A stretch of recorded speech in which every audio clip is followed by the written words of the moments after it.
So what's up, people? This is Robert BASSANO. La Nate Veritas. Now, what you know is what you can prove. I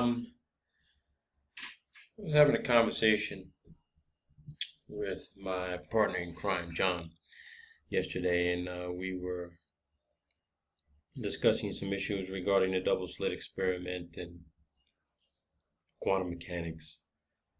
And the topic of the constellations came up. So I started doing some research on European Southern Observatory's website. And, I wanted to revisit the issue of the fact that they're creating artificial stars up in the nighttime sky down in Chile with the Very Large Telescope. This facility is called the Four Laser Guide Star Facility, the 4LGSF, okay, in Chile. It dawned on me that maybe I should start looking for the data to clarify what the power and the capability of this laser guided star facility was. Meaning, how powerful was the laser and how far was it shooting lasers up into the sky to create an artificial star? So John and I decided, okay, let's check this out. Let's see if we can find the data. And lo and behold, they put the data right on their damn website. Okay? And I'm going to show you guys. This is absolutely mind-boggling, people. Mind-boggling. And if you can see it here, it's clear as day. It's clear as day, people. In this case, night. And they say it right here. Here you go. Here you go. Now, I don't want you Christian people and you biblical people to go crazy, but according to the European Southern Observatory, the 4LGSF complements the Laser Guide Star Facility. Instead of one laser, the 4LGSF sends 4 laser beams into the skies to produce 4 artificial stars by exciting sodium atoms located in the atmosphere at an altitude of 90 kilometers. 90 kilometers, people. That's about 295,000 feet from the surface of the earth. 90 fucking kilometers. There's sodium atoms. They said that there's a layer of sodium atoms up in the atmosphere, in the mesosphere, at 90 kilometers. Now, there are going to be people to argue to say, well, yeah, there's a sodium layer up there, so that doesn't mean that there's a dome and that's the limit to the sky. What about the Kármán line at 100 kilometers? Yeah, what about the fucking Kármán line? What about it? Because according to the European Southern Observatory, this bad boy delivers 22 watts of power, 4,000 times the maximum allowed for a laser pointer in a beam of a diameter of 30 centimeters. So you got 4 of these bad boys emitting 22 watts of power each, and they can only get to 90 kilometers, around 90 to 110 kilometers. That's what they can do. Okay? 90 kilometers. People, your dome,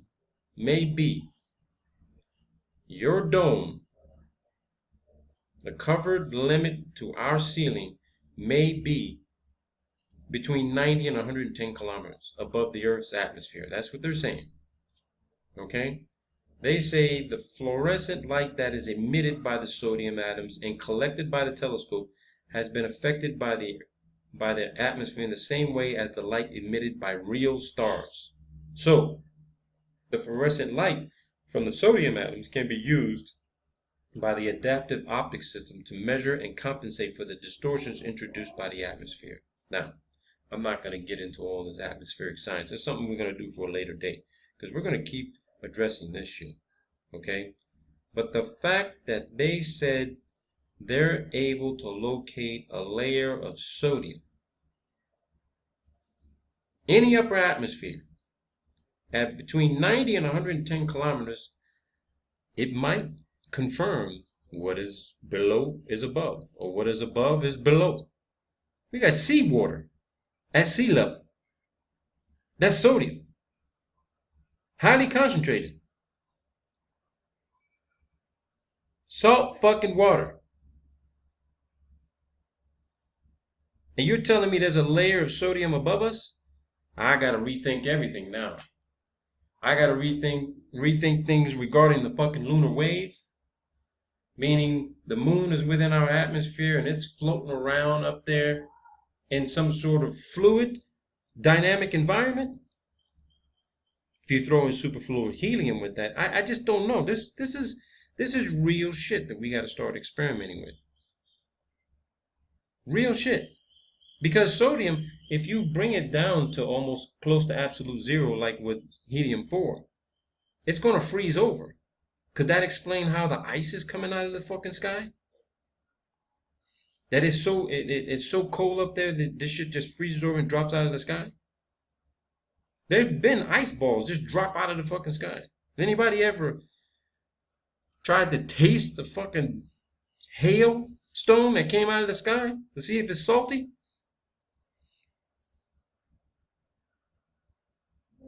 This shit is giving me some serious food for thought, people.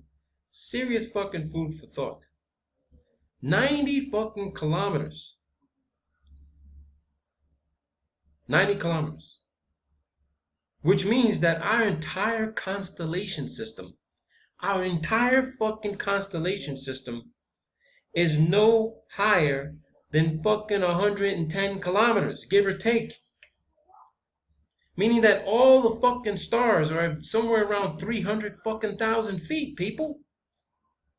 320, 330,000 feet. After that, they ain't fucking nothing. They ain't no fucking stars deep out in fucking space. Now, that's just me fucking throwing that shit out there. All right? I'm not trying to be irresponsible about it. But if our fucking constellations or somewhere between 90 and 110 kilometers, that means anything beyond that, it's just nothing but fucking blackness. There ain't a goddamn fucking thing out there.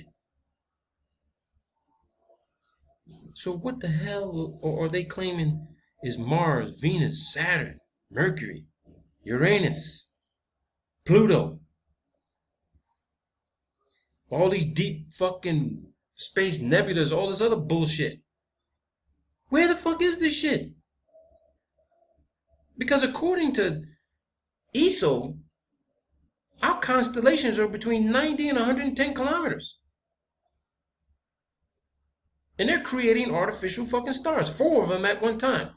But wait until you see how this presentation progresses, okay? Just stand by.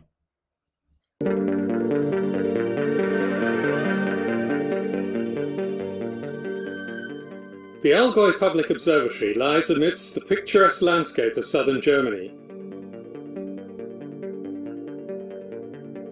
As night falls, a team of science engineers prepares to field test a very cool piece of technology, a laser guide star unit, which will soon be on its way to ESO's Paranal Observatory.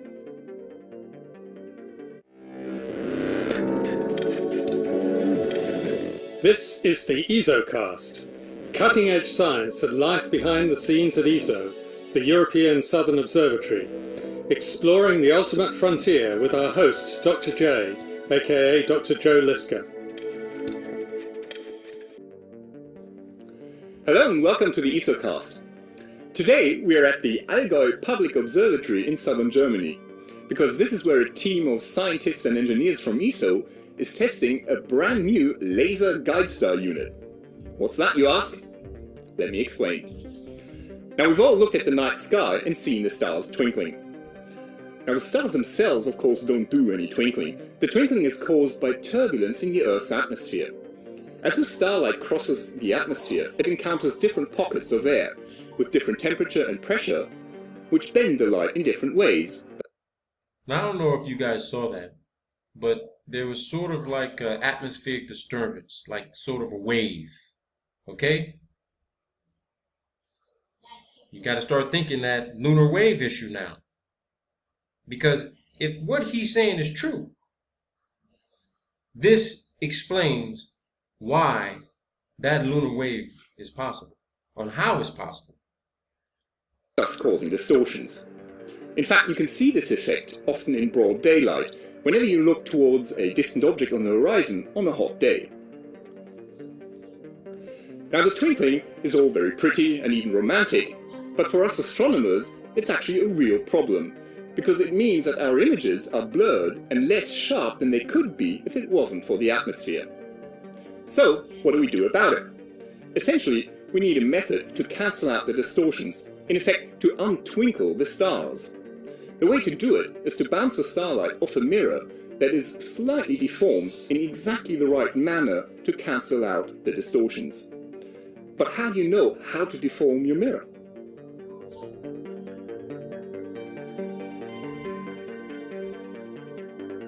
As ESO's Very Large Telescope observes the sky, a specialized computer can pick a bright star and constantly monitor how it twinkles, deducing the atmospheric conditions above the telescope many hundreds of times a second.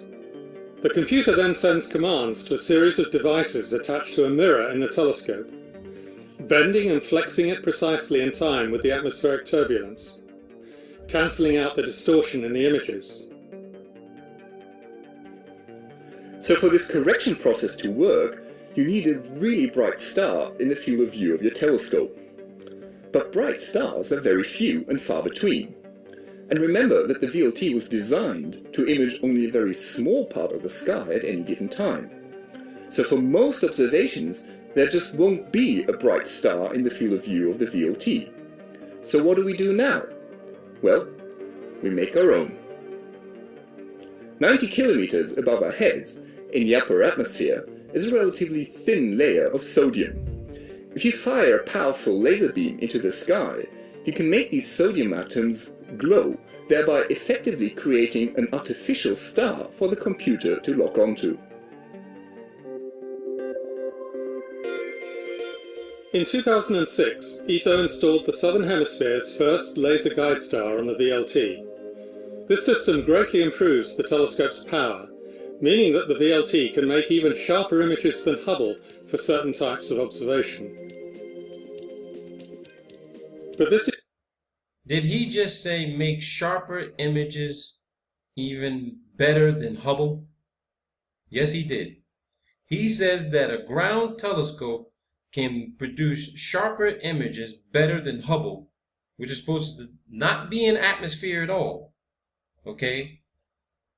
It's supposed to have a clearer view of the nighttime sky than anything on the ground at 330 plus miles. That's what he said. So anybody want to still question if fucking Hubble is really where it's supposed to be? I think it's in the fucking ocean. Exactly what I said to the deputy program manager. And now, when they're talking about there's this thin layer of sodium up in the atmosphere, and they shoot a laser at it to make it glow.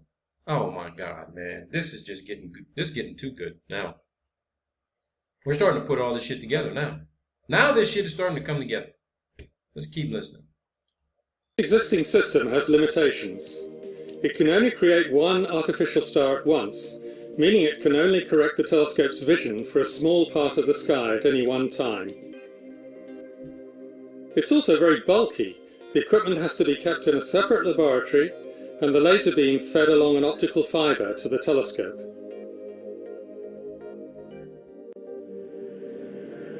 Based on the experience obtained with this first system, ESO engineers have been working to build a much improved, new laser guide star unit. So, Domenico, this is it. This is the laser. It's incredibly small. It fits on the back of this small telescope. That's amazing. Yeah, so this is what we've been working on the R&D for the past 5 years to make a 20-watt laser, very compact and lightweight, that it can be mounted directly on the back of the telescope. So we had to develop fiber lasers first and then develop this kind of laser heads. So you've just said it, it's a... And I got this guy's cell phone number and his work phone number and his email address, and I will be calling him and emailing him this week to have a live interview with him to discuss what he created and what the potential maximum capability of that laser may be. I've got a lot of questions to ask this guy, Domenico. 20-watt laser, that's quite a bit of power, isn't it? Yeah, this is the power we'll need actually for the next generation laser guide star systems. And right now, for example, in Paranal, we have about 5 watt in the sky. So this is quite a jump in power. Is the laser beam that comes out at the end of this telescope, is it dangerous? What happens if I put my hand into it? If you put your hand, you'll feel warm, but you don't have to look into the beam. Okay, so it won't burn my hand, but what about airplanes? Is it dangerous for them? It's not dangerous for the equipment, so for the airplane. It's dangerous for the eyes of the passengers. And this laser is above the maximum permitted exposure, so we have to avoid that planes cross the beam. In fact, here where we are now, we have obtained a no-fly zone for above us, so we don't have a risk to hit the plane. The new device is more reliable, easier to maintain, and much smaller. In fact, as we've just seen, the whole unit fits into one small package, which is easy to mount on a launch telescope. Because it's so much smaller, up to 4 of these lasers can be installed on a single telescope, correcting the VLT's image over a much wider field of view. So what's happening here in Germany is that our team is testing the new prototype to make sure that it works perfectly before it gets shipped to Paranal. The facilities here at the Allgäu Public Observatory are perfect for this, and what's more, they're only a short drive from ESO headquarters. Laser guide stars like this will be crucial for the forthcoming European Extremely Large Telescope, which will use adaptive optics routinely. The telescope will be many times the size of today's biggest telescopes, which should mean much sharper image quality. But this great image quality will depend on how well the adaptive optics and the laser guide stars work. Pioneering new technologies like these will make a big difference to the world's most advanced observatories of the future, especially the EELT. This is Dr. J, signing off for the ESOcast. Join me again next time for another cosmic adventure.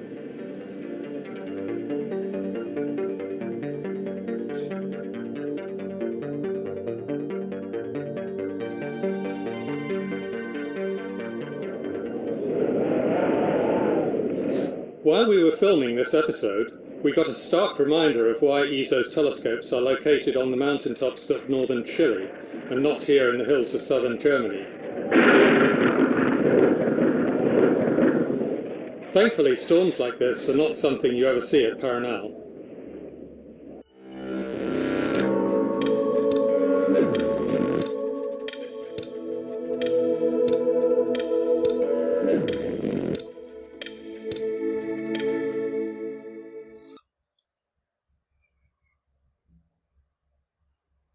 So, when we look at this thing, you got to start asking yourself some questions. They can put 4 of these lasers on one telescope. The Paranal Observatory in Chile has 4 of these large bad boys. So that means they can create 4 stars from one telescope, 16 stars from 4 telescopes. Okay? Artificial stars. The artificial stars they're creating is they shoot these lasers at the sodium atoms up in the sky at 90 to 110 kilometers. Make them glow. Make them glow. So that they can get a fix on some other star they want to look at. But that other star can't be beyond 90 or 110 kilometers. It's got to be within that 90 to 110 kilometers. Period. That's what this facility is doing. That's how they're creating artificial stars. I wanted to know how they were doing it.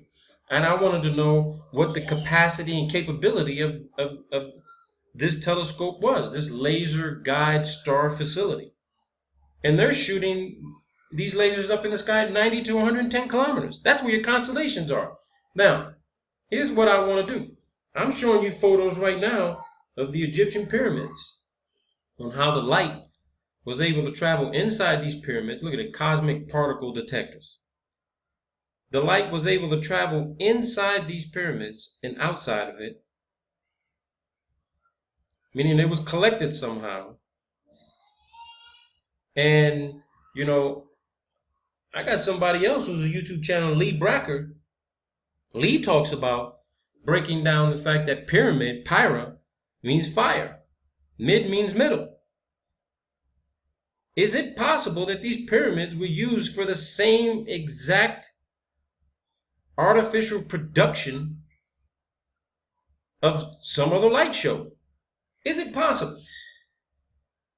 Is it remotely possible that the pyramids were designed for the same exact purpose? Same exact purpose. Is it just possible? I mean, really. That's what we need to know. That's what I want to know.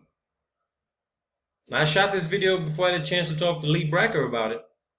But he's going to see this video. And I'm going to have him on, and we're going to discuss this.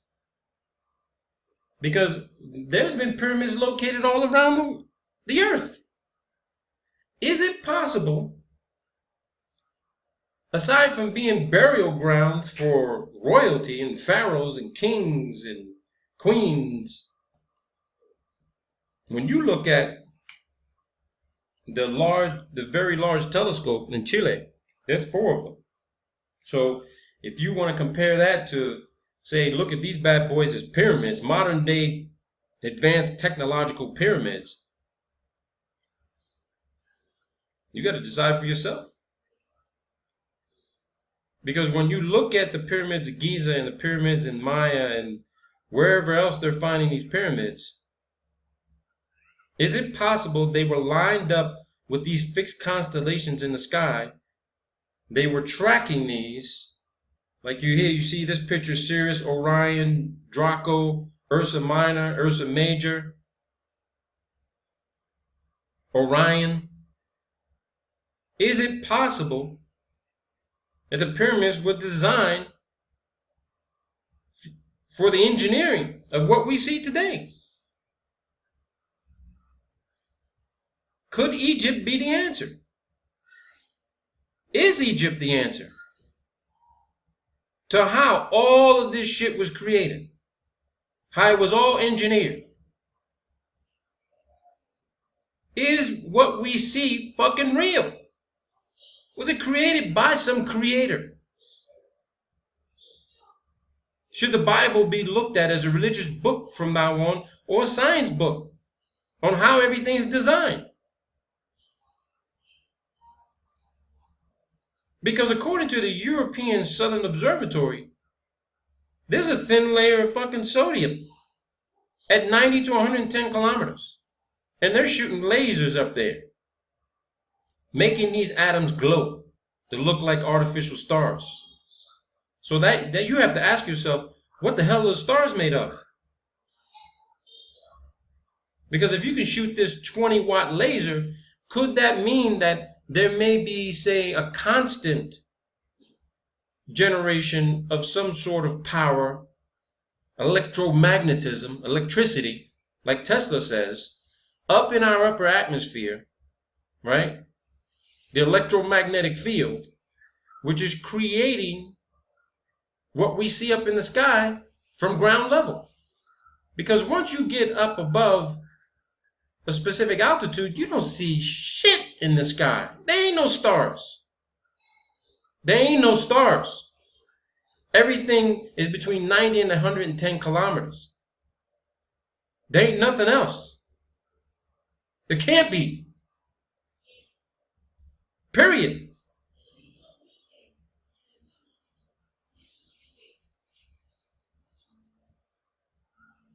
The electromagnetic field is potentially creating the perpetual energy to give us the light show that we see. The constellations, the Milky Way, all that shit.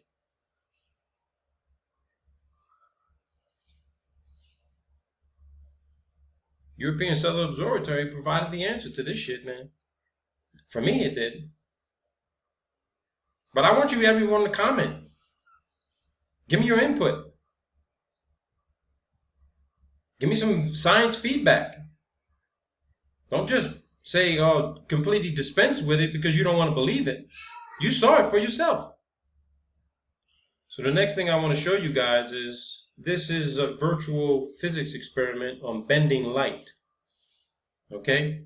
Bending light. I use this for class. So as you can see here, you've got a ray, I can choose a ray or a wave. All right? So when you look at this tool, right, the material is air. All right? So if I've got, let me bring out the protractor, right? This is sea level. Level meaning fucking flat. All right? And the material you got is water. So say this is the sun, right? Say this is sun. And then you put this bad boy, let's see, that's 40 degrees right there. Let's say 45 degrees. Say the sun is shining down on the earth at 45 degrees, right? All right. Index refraction for air is 1. All right? That's the index refraction. Boom.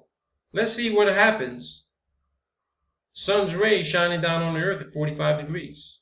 Does it go through the water? What is above, what is below, right? Boom. Not only do you get refraction, but you also get somewhat of reflection.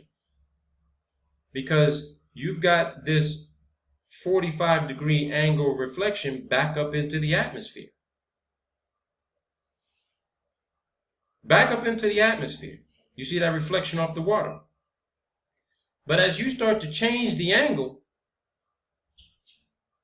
looks like light can travel through fucking water. Now, I watched a video with someone telling me on the video that there's a possibility our world may be underwater in some giant fluid environment, meaning that the earth itself, we're inside a bubbleized, pressurized container, like a fucking a diving submarine in the water, pressurized. We got our own environment, and then but above us is all this fucking water. So we got to ask ourselves, how is the light shining through to us? Well, we're inside a contained, dry, gaseous, and pressurized environment, multi-level, and somewhere out above 90 to 110 kilometers is nothing but fucking water. Sodium at that. Possibly superfluid helium. But when you see, when I change the angle of reflection and refraction, look at it. You're getting reflection off to the water. Now let's change this for a little bit here. Let me change this for you. Let's change the material to water. Okay? Let's change the material below to air. And let's see what happens. Look what happens. If the sun is shining through water,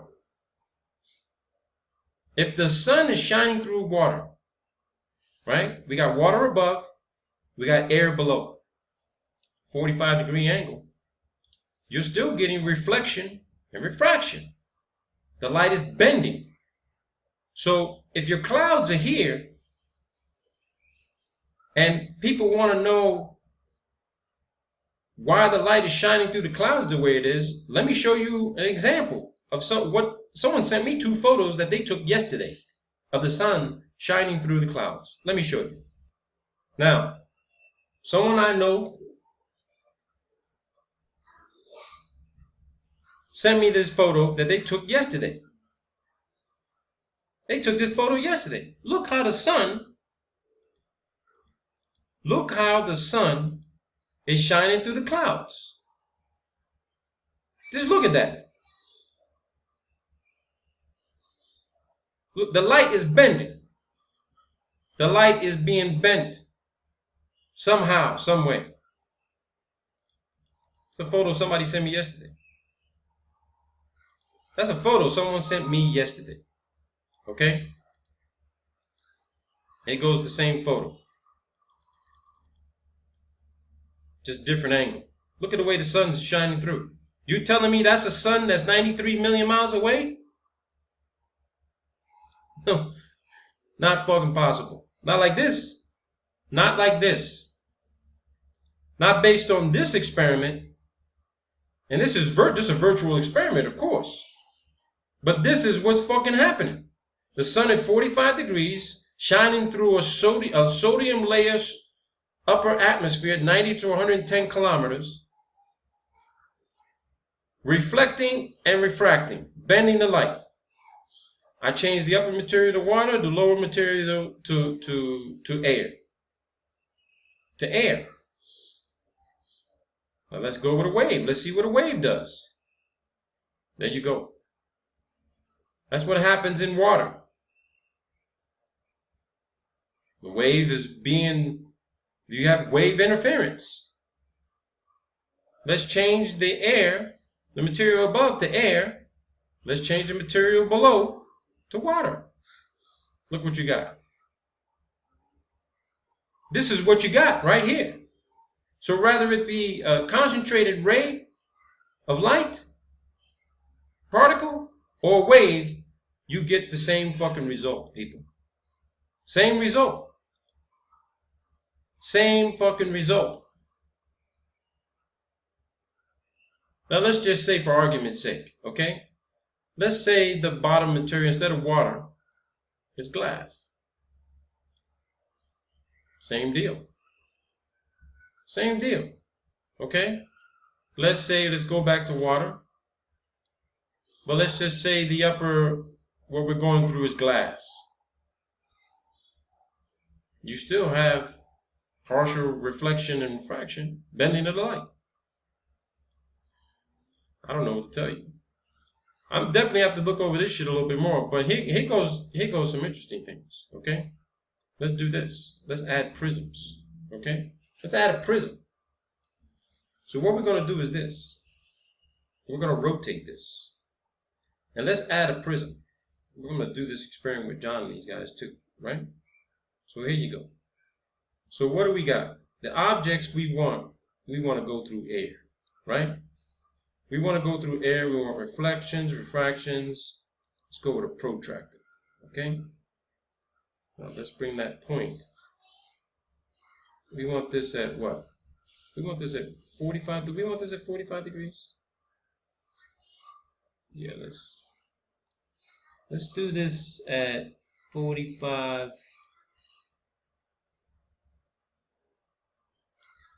Okay. 40 degrees, 45 degrees. Bring this bad boy back a little bit. Okay, let's see what happens. We got 650 nanometers. That's sunlight going through air.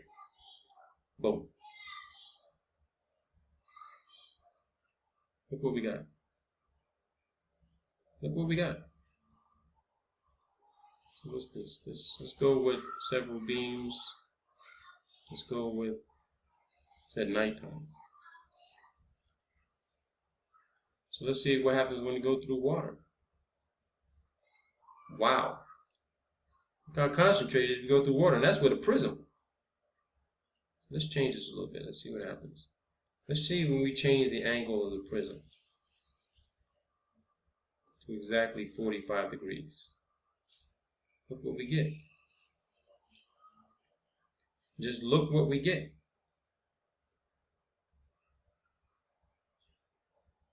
Bending of the light. Yeah, we gotta really experiment with this. Custom objects.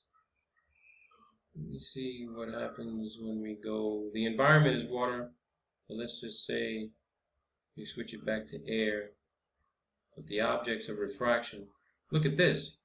45-degree angle shooting straight down. So if whatever environment you have in your atmosphere, the sun literally could reflect the light back on, refract the light.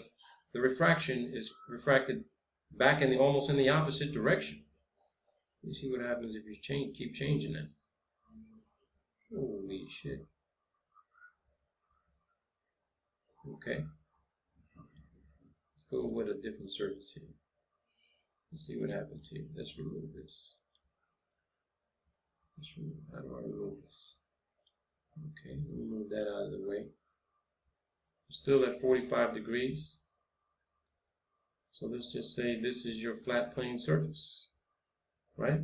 This is your flat plane surface right here. This is your Earth. Okay? So again, we're going through air. Let's switch the environment where this goes through with water. Look at that. Reflection and refraction on a flat plane surface going through water. This is what's happening right here. Your environment is water. The object of refraction is air, gas. There's your experiment right there. I don't know what else to tell you, people. This shit is getting interesting. Very interesting. I'm going to do a series of videos to keep experimenting with this. This was just something that I found today, and I got the tools necessary. Now, let's see here. We got all kinds of things. We're going to play with this when I do the other video with John and one of our other guests, okay? But again, it's not what you know, people. It's what you can prove. I hope I added some sort of clarification for you guys, because this shit just got interesting.